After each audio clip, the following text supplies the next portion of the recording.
오늘도 주님 앞에 나오신 여러분을 축복합니다. 인사할 때 사랑합니다. 잘 오셨습니다. 태풍 피해 없는지 한번 물어봐 주시죠. 혹시 피해 입으신 분 계신가요? 없으시죠? 제 기도 때문인 것도 아시나요? 진짜? 진짜예요. 믿거나 말거나인데 제가 거짓말을 웬만하면 안 하려고 해요. 태풍이 지금까지 100년 동안 한 번도 이번처럼 온 적이 없잖아요. 이번처럼 오는 경우가 없이 그냥 우리나라를 관통해서 북한으로 이렇게 넘어가는 경우 거의 없이 서쪽으로 가든 아니면 이쪽으로 가든 지나가든 이렇게만 갔는데 한 번도 이런 진로로 간 적이 없답니다. 그러니까 지난주까지만 해도 걱정이 굉장히 되더라고요. 근데 이제 제 마음에 하나님의 기가 막힌 하나님의 은혜로 하나님 기왕 지나간다고는 하는데 어쩔 수는 없더라도 그러면 피해 없이 기가 막히게 잘 좀 지나가게 해주세요. 제가 그렇게 기도했거든요. 수요일날도 기도했고 새벽마다 그렇게 기도했습니다. 근데 마침 우리 지역으로 올려가다가 태풍이 옆으로 탁 친 것처럼 보셨나요? 그래가지고 우리나라에 그래도 피해가 많이 있었지만 그래도 이 지역에 거의 없이 태풍인가? 이게 무슨 태풍이야? 겁은 잔뜩 먹었는데 그냥 조용하게 지나 얼마나 감사한지. 오히려 지난번 장마 때 그때 진짜 태풍처럼 막 바람도 불고 비도 많이 내리고 교회도 막 여기저기 막 샜는데 오히려 이번 태풍 분다고 해가지고 양동이나 뭐 이런 거 갖다 몇 군데 다 받쳤는데 한 방울도 안 떨어졌어요. 주님 은혜인 줄 믿습니다. 그 덕분에 이제 폭염도 물러가고 좋은 날씨도 우리 가운데 임하게 되는데요. 자, 감사하면서 하나님의 은혜를 우리가 마음속에 간직하고 살면 그 삶의 의미가 새로워지는데 감사가 사라지면 감사가 없는 자리에는 항상 원망도 있고 불평도 있고 근심과 걱정이 자리하게 됩니다. 이런 걱정될 때마다 그 걱정은 기도로 바꾸시고 염려가 있고 또 슬픔이 있을 때마다 그걸 믿음으로 주님께 고백하면서 감사함으로 사시기를 예수님의 축원합니다. 우리 장로님 아까 기도하실 때 사이가 굉장히 불안하다고 이렇게 기도하셨잖아요. 이유가 뭘까요? 뭔가 덩다리 같아. 저는 덩다리라는 말을 가끔 쓰는데요. 무슨 일이 일어나면 자꾸만 그와 비슷한 일들이 계속 일어나는데 묻지마 무슨 사건이 일어나고 나니까 여기저기서 그러다가 그렇게 이제 거짓으로 했다가 잡혀간다 그러는데도 근데 또 이렇게 하다 보니까 그렇게 거짓으로 해가 잡힌 사람만 40명이 넘더라고요. 내가 또 이해가 안 돼. 왜 그랬냐? 왜 그렇게 했느냐 물어보니까 그 사고를 낸 사람들도 이렇게 보면 자기 삶이 너무 불행하대. 너무 외롭대. 나 말고 아무도 없대. 그러니까 나만 불행한 것 같아서 억울하다. 그러니까 다른 사람들도 함께 불행하게 만들어야겠다. 그래서 죄를 지었대요. 자, 이게 정상적인 사람의 사고 속에서는 있을 수 없는 일이잖아요. 그러니까 우리는 누군가가 나를 사랑하고 나를 위하고 누군가가 함께 한다는 그런 마음과 생각을 가지고 있을 때 우리가 행복도 누리고 삶의 의미도 발견을 하거든요. 근데 아무도 없다. 나 혼자다. 나밖에 없다. 그런 생각이 드는 순간에 우리는 삶의 의미를 잃어버립니다. 심지어는 능력의 종이라고 하는 구약성경에서 능력의 종 하면 제일 첫 번째가 엘리야거든요. 엘리야가 하늘에서 막 불을 내리잖아요. 엘리야가 기도하니까 어때요? 3년 6개월 동안 그냥 하늘이 문을 닫고 또 닫혔던 문이 열려서 비가 내리고 이런 큰 능력을 행했던 선지자가 엘리야입니다. 근데 나만 남았습니다. 나 혼자가. 그 생각이 드는 순간에 뭐예요? 로뎀나무 아래서 죽기를 청합니다. 하나님, 차라리 죽고 싶습니다. 그러니까 삶의 의미를 잃어버린 거예요. 나 혼자 나가는 고독함이 그렇게 이제 만들었습니다. 그러나 우리 모두는 여러분, 다른 사람들은 어떻든지 간에 예수 믿는 우리는 나와 함께 하시는 하나님이 우리 안에 계시다는 사실을 믿으시기를 축복합니다. 그 하나님 한 분만으로도 우리는 충분히 삶의 의미를 발견할 수가 있는 거예요. 그 하나님께서 수없이 성경을 쭉 우리에게 뭐라고 말씀하냐면, 내가 너 사랑한다, 내가 너와 함께한다, 내가 너 지킬게, 내가 너를 붙들어 줄게, 내가 너 도와줄게, 계속되는 그런 약속의 말씀을 주시는데, 이사야서에서 특별히 이제 그런 말씀들을 많이 주는데요. 오늘 말씀 43장 1절부터 본문을 다시 보시면 1절에서 이렇게 말씀해요. 야곱아, 너를 창조하신 여호와께서 지금 말씀하시느니라. 이스라엘아, 너를 지으시니가 말씀하시느니라. 누가 말씀하신대요? 나를 창조하신 분이, 나를 지으신 분. 나와 상관없는 하나님이 말씀하시는 게 아니라 나를 창조하시고 지으신 그분이 누구에게요? 내게 말씀하시는 거예요. 뭐라고 말씀하실까요? 그 다음 말씀 한번 보세요. 너는 두려워하지 말라. 내가 너를 구속하였고 내가 너를 지명하여 불렀나니 너는 내 것이다. 너 두려워하지 마. 내가 너를 구했다. 그러니까 우리를 누가 구했대요? 하나님께서 구하셨답니다. 그리고 나를 특별히 하나님께서 나를 지명해서 부르셨대요. 그리고는 뭐라고 말씀하셔요? 너는 내 것이다. 내 것이다. 여러분, 내가 누구 거래요? 하나님. 하나님 것이기 때문에 소중함이 있고 귀함이 있고 가치가 있습니다. 너희는 너희 아비 마귀에게서 났도다. 너희 아비와 같이 거짓을 행하는도다 라고 할 때 우리는 마귀의 것이죠. 본래가 우리가 이제 마귀의 것이었었습니다. 그런 우리를 예수님께서 핏값으로 마귀에게서 값을 지불하고 사셨습니다. 우리 영혼. 그것이 이제 구원받은 건데요. 그래서 하나님께서 우리를 이제는 너는 내 것이다, 내 것이다 라고 할 때 하나님의 소유권을 우리에게 하나님의 소유를 주장하시고, 그리고 말씀하시면서 내 거기 때문에 내가 지킬 거야. 내 거기 때문에 내가 귀하게 여길 거야. 내 거니까 내가 너를 소중하게 여긴다라고 하나님 말씀합니다. 그러면서 네가 물 가운데로 지날 때 내가 너와 함께 할 것이며 강을 건널 때 물이 너를 침몰하지 못할 것이다. 네가 불 가운데로 지날 때도 타지도 않을 것이요 불꽃이 너를 사르지도 못하리라. 여러분, 해외여행 가신다면 어디를 가고 싶으신가요? 손가락 안에 꼽히는 그런 나라가 미국 가운데도 그래도 가까운 하와이 들어보셨나요? 하와이 들어보셨죠? 하와이 정도는 한번 가볼 만하다, 가고 싶다, 이런 마음들을 누구나 다 가질 거예요. 세계에서 최고의 휴양지로 손가락 안에 꼽히는 그런 도시가 하와이입니다. 표 끊어주시면, 제가 표 끊어드리면 이번 주 하와이 가보고 싶으신 분? 응? 하와이? 안 갈랍니까? 왜요? 그렇게 천국 같은 하와이가 지금 거의 지옥으로 바뀌어진 상태, 여러분 뉴스 통해서 들으시나요? 하와이가 아주 그냥 불바다가 돼버렸습니다. 불이 났는데 벌써 이제 막 50명, 수십 명이 목숨을 막 잃었더라고요. 그러니까 아주 그냥 막 생지옥이 된 거예요. 불이 얼마나 막 심하게 났는지.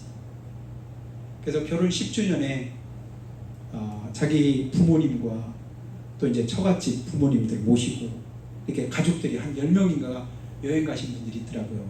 하와이 별고 별러서 결혼 10주년을 기념해서 하와이 여행을 간 거예요. 그래서 10명이 갔는데 하와이 도착한 그 다음날 그곳에 불이 나.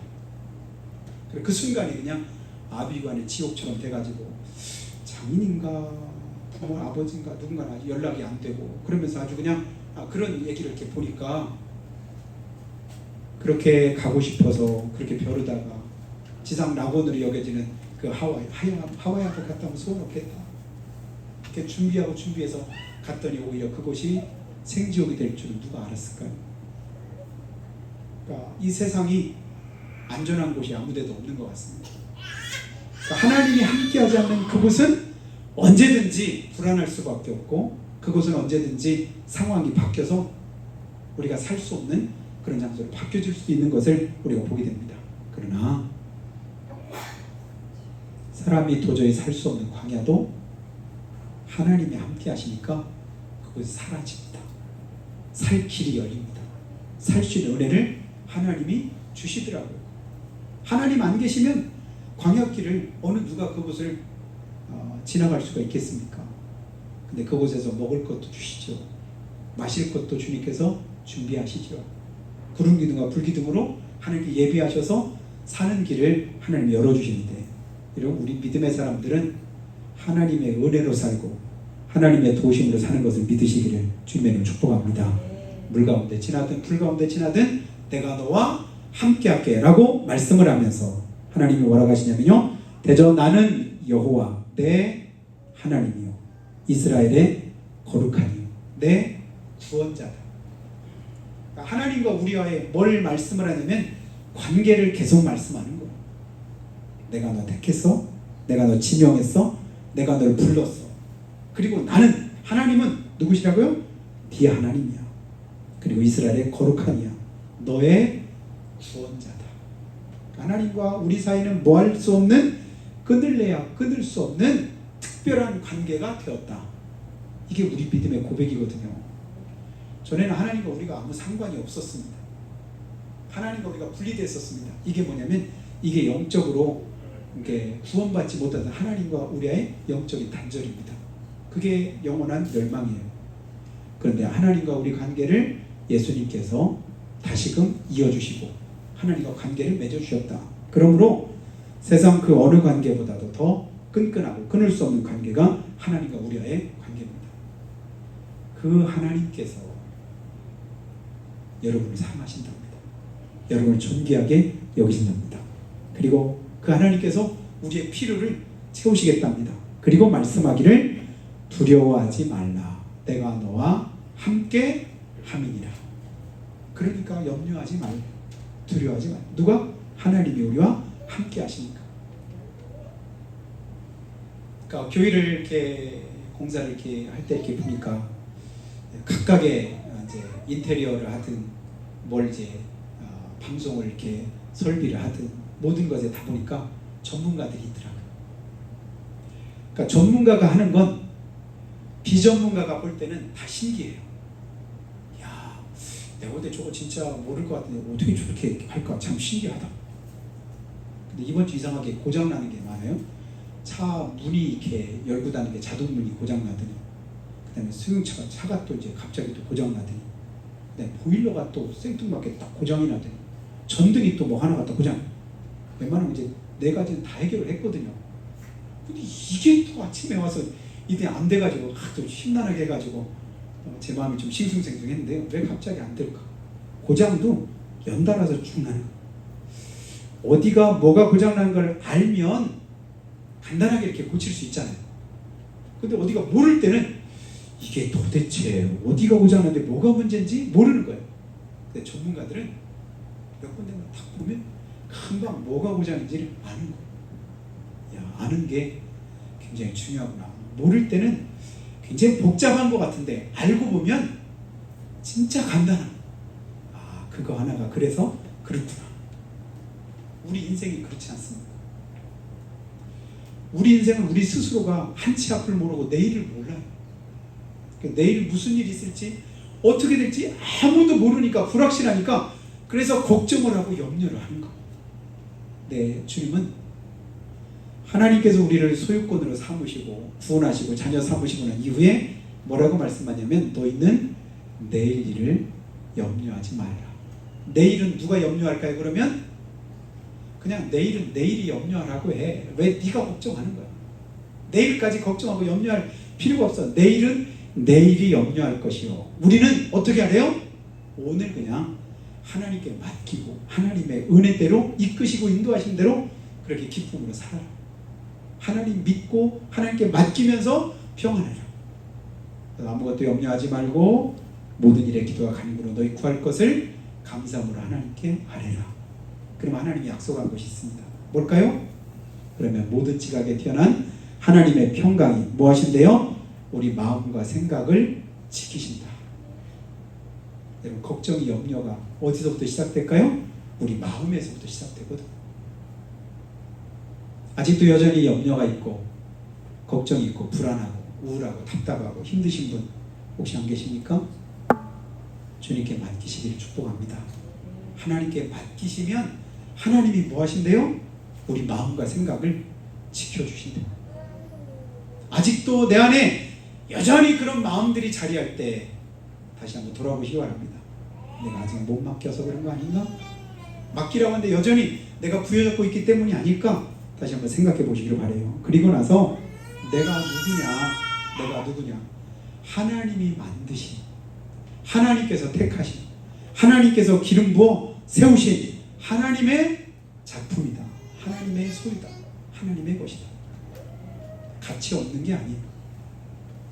하나님의 것이 되었기 때문에 소중하고 가치 있음을 여러분 깨닫게 되기를 축복합니다. 그래서 하나님께서 우리를 사시되 그냥 길 가다가 어쩌다 그냥 재수 주어가지고 주신 것이 아니라 예수님의 피로 값주고 사셨다. 예수님의 피값으로 우리를 구원하셨다. 그래서 내가 너를 천애하나 만애하느라 고르고 골라서 지명해서 내 것으로 만든 보배로운 존재. 그가 누구냐? 예수 믿고 구원받은 나 자신이다. 그렇다라고 할 때 나도 내가 함부로 할 수가 없는 거야. 함부로 하면 안 되는 거야. 오늘 얼핏 보니까 33살 시골 농부가 처녀인데 공무원 시험을 준비를 하다가 자기 인생에 뭐를 할까 하다가 그래도 남들 보기에 그래도 남 앞에서 내가 그래도 직업 하나는 그래도 내가 번지를 하고 가지고 있어야지 싶어서 공무원 시험을 준비를 하다가 어쩌다 이제 자기 아버지가 계시는 시골로 와서 농사를 짓게 되었어. 농사를 짓기 이제 10년째가 됐는데 기자가 물은 거예요. 어떻게 이렇게 지금 이렇게 농사 지으면서 어떠신가요? 라고 물었더니 그 처녀가 이제 이렇게 대답을 합니다. 그때는 내가 남들 보기에, 남들 앞에, 그러면서 남들 보기에 어떤가? 나는 난데, 남들 보기에 여기에 신경을 쓰다가 자기가 자기를 괴롭힌 것 같아. 아니, 그냥 나는 난데, 왜 남들 보기에 내가 남들 보는 눈에 맞춰서 그렇게 내 모습이 결정돼야 되나? 그렇게 나를 괴롭힌 것 같은데, 10년 동안 시골에 와서 특용장을 어쩌고 하면서 이제는 연 매출이 5억 이상. 5억 이상이면 많은가? 우리 집사님 가수원 하면 5억 이상 매출 되나요? 안 돼. 가수원 그렇게 크게 하는데도 안 돼? 야, 그럼 대단하다.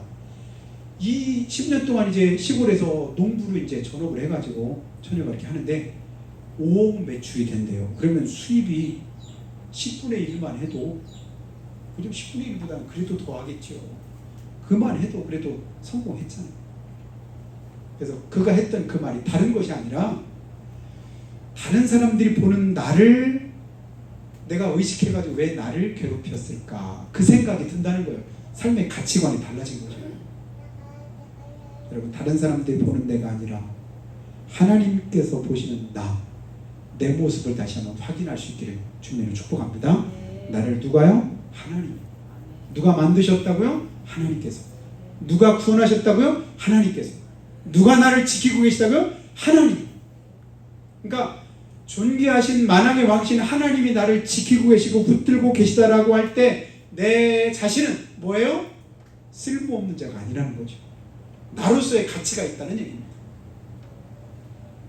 아무도, 부모도 가족도 형제도 친구도 아무도 나와는 상관이 없고 아무도 나와 그냥 나를 그냥 몰라주고 관계없다고 여기니까 내가 불행하다고 여기고, 나만 불행할 수 없다고 자동차를 그냥 몰고 인도로 돌진해서 아무나 그냥 그러고 어떤 사람은 또 하고, 그들이 그렇게 그 차에 치여가지고 돌아가신 분이 있는데 60대 초반인데 그 남편이 자기 아내의 그 사진을 이렇게 공개를 했더라고요. 피해자로서. 그 자기 아내를 그렇게 평생 동안 살아오면서 진짜 행복하게 서로 사랑하면서 그렇게 지나면 한순간에 자기 가정이 파괴가 된 거잖아요. 한 사람의 그 잘못된 그런 선택으로 인해서. 그래서 자기는 그냥 그 마음에서 했는데 수많은 사람들이 피해를 입는 거예요. 오늘 그래 정신적으로 문제가 있다 보니까 많은 문제들이 생기는데, 오늘 내가 하나님의 값주고 사신 가장 존귀한 하나님의 자녀라고 하는 사실을 내가 인식하지 못하면 우리도 세상 가운데 어떻게 살아갈까요? 아무렇게나 함부로 가치 없이 살아갈 수 있어요. 내 인생을 낭비하면서, 내 인생을 누수시키면서, 그러면서 내 인생을 허비하는 삶을 우리가 살아갈 수 있습니다. 그러나 하나님은 계속해서 우리에게 뭐라고 말씀하셔요? 너 내가 값 주고 샀다. 무슨 값을 줬다고요? 독생자 예수님의 피값입니다. 그러니까 내 가치를 값으로 매긴다면, 그래서 여러분한테 제가 전에도 여러 번 말했죠. 예수 믿는 나는 얼마짜리라고요? 예수님짜리다. 예수님의 목숨값이 우리 자신들입니다. 그리고 하나님의 영이, 그리스도의 영이 성령으로 우리 가운데 거하시고, 그래서 성경 안에 보니까 천사가 수종될 만한 가치 있고 소중한 존재가 누구냐면 바로 나다. 나. 이 사실 깨달으면 여러분, 세상에서는 조금 가진 거 없어도 다른 사람보다 별로 이렇게 유리한 그런 조건을 가지지 못했어도 당당할 수 있습니다. 그래서 농담 비슷하게 어떤 분이 전에 그랬다고 하잖아요. 예수도 안 믿는 것들이 뭘 믿고 까불어? 어떤 분이 그냥 우리가 볼 때는 그냥 단순히 지나가는 말인 것 같지만, 예수도 안 믿는 사람들이 막 이런저런 큰 소리 치고 뭐 하고 막 해도 예수도 안 믿는데 이 사람의 가치는 뭐 있는 거예요? 예수 믿는 가치가 그만큼 소중하고 귀하다. 그러다 보니까 예수도 안 믿는 사람들이 아무리 큰 소리 쳐봐요, 아무리 뭐 세상 거 가지고 자랑해봐요, 그게 별로 그렇게 눈에 안 차네, 성에 안 차네. 왜냐하면 나는 이미 가장 소중하고 귀한 가치를 내 안에 가지고 있기 때문에. 세상 것에 비할 수 없는 가장 크고 소중한 주님께서 우리 안에 계심을 믿으시기를 축복합니다. 그래서 당당하시기를 축복합니다. 아무리 힘들고 어려워도 주님이 내 안에 계시다. 내가 하나님의 자녀다. 그리고 하나님이 나를 귀하고 소중하게 여기신다. 이 사실을 생각하고 우리가 살아가면요, 세상 가운데서도 힘들고 어려워도 당당할 수 있고 힘있게 우리가 살아갈 수가 있습니다. 이사야서 5장에 보니까 하나님이 그렇게 말씀하시잖아요. 이스라엘 백성들의 불순종함과 죄악됨에 대해서 하나님이 뭐에 관해서 이제 말씀을 하냐면, 포도원 노래를 가지고 이스라엘 백성들에게 너희 한번 이 노래 한번 들어볼래? 그래서 포도원에다가, 동산에다가 포도원을 만드는데 진짜 수고가 있어가지고 진짜 좋은 포도 농장을 만들었습니다. 그리고 거기다가 극상품 가장 최고 좋은 그런 포도나무를 심었어. 북을 돋우고 또 이제 울타리를 만들고 또 거기에 필요한 모든 것들을 다 필요한 대로 다 갖춰놓고, 혹시라도 또 다른 짐승들이 와가지고 그거 포도원을 해칠까 싶어서 포도원 망대도 세워놓고 보초도 서가면서 잘 키우고 잘 자라게 하고 필요한 모든 걸 다 공급해가지고 가을 됐더니 포도가 주렁주렁 여러분들이 잘 열렸습니다. 야, 수고한 대로 진짜 포도가 주렁주렁 잘 열렸구나. 수고한 그런 대가가 얻어지는 것 같았어요. 근데 막상 그 포도를 따가지고 맛을 봤더니 그 포도 맛이 어때요? 먹을 수가 없는 거예요. 성경대로 하면 들포도를 맺었도다 이렇게 말씀하는데, 우리식으로 말하면 개포도인 거예요. 도저히 그냥 먹을 수가 없는, 상품적인 가치가 전혀 없는 열매가 맺힌 거예요. 이상하다. 극상품을 거기다 심었는데, 그리고 거기에 필요한 모든 걸 진짜 다 해놓고 좋은 포도 맺기만을 기다리는 것, 그건 당연한 거 아니겠어요? 왜냐면 그만큼 투자했으니까. 근데 맺혀진 것은 아무런 가치도 없고 먹을 수도 없는 그것이니 이제는 뭐 할까요? 더 이상 거기다 수고할 필요가 없지요. 그 농장이 존재의 가치가 없어진 겁니다. 그게 누구예요? 이스라엘 백성들이에요. 하나님이 택하셨는데, 부르셨는데, 피로 값주고 사셨는데, 모든 은혜와 복을 주셨는데 결국 하는 일이 다 뭐예요? 하나님과는 상관없는, 하나님이 원하시는 삶이 아니라 원수 마귀를 기뻐할 만한 그런 일들만 계속해서 하는 거. 허물과 죄만 물 먹듯이 매일같이 범하는 거. 그러니 더 이상 무슨 은혜를 너에게 베풀 수가 있겠느냐, 이렇게 말씀을 하고 계시는 겁니다. 사랑하는 여러분, 우리의 삶은 어떨까? 내가 하나님의 자녀가 되었고 하나님께서 피로 값을 사셔서 구원해 주는 내 삶의 모습은 하나님 보시기에 어떨까? 미국에 있는 콜로라도주의 덴버라고 하는 곳에 어떤 길을 가던 사람이 가다가 보니까 자동차가 하나 이렇게 세워져 있는데, 자동차가 이렇게 아까부터 있는데 안에를 이렇게 봤더니 그 안에 사람이 2명 있는데 좀 이상해요. 그래가지고 경찰에 신고를 했어요. 자동차 안에 사람이 있는데 두드려도 의식도 없고 사람들이 소리가 없는데요. 그때 경찰이 와가지고 봤더니 사람이 둘이 있는데, 차에 이제 여름에 더우니까 아마 에어컨을 틀고 이렇게 그 안에서 있었던 거예요. 근데 거기서 틀고 있는 배기가스가 다시 차 안으로 들어가가지고 일산화탄소에 질식이 된 거예요. 근데 그 사람들을 구해야 되는데 어떻게 해요?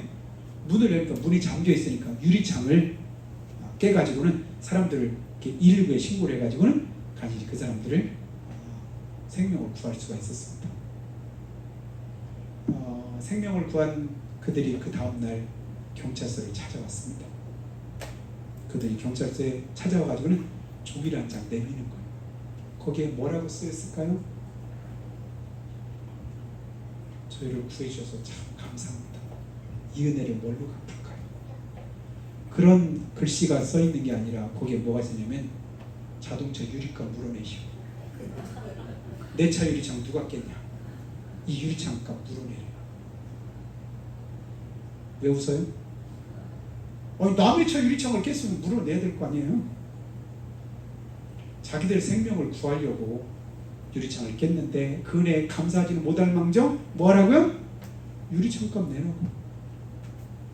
날 보내신 하나님의 은혜가 내 안에 얼마나 크고 귀한데 그것은 모르고 우리가 뭐예요? 조금만 어려움 있고 조금만 고난 있고 그 외에도 하나님 앞에 뭐예요? 청구서 들고 가는 거. 하나님 물어내시오. 하나님 책임지시오. 하나님 이거 갚으시오.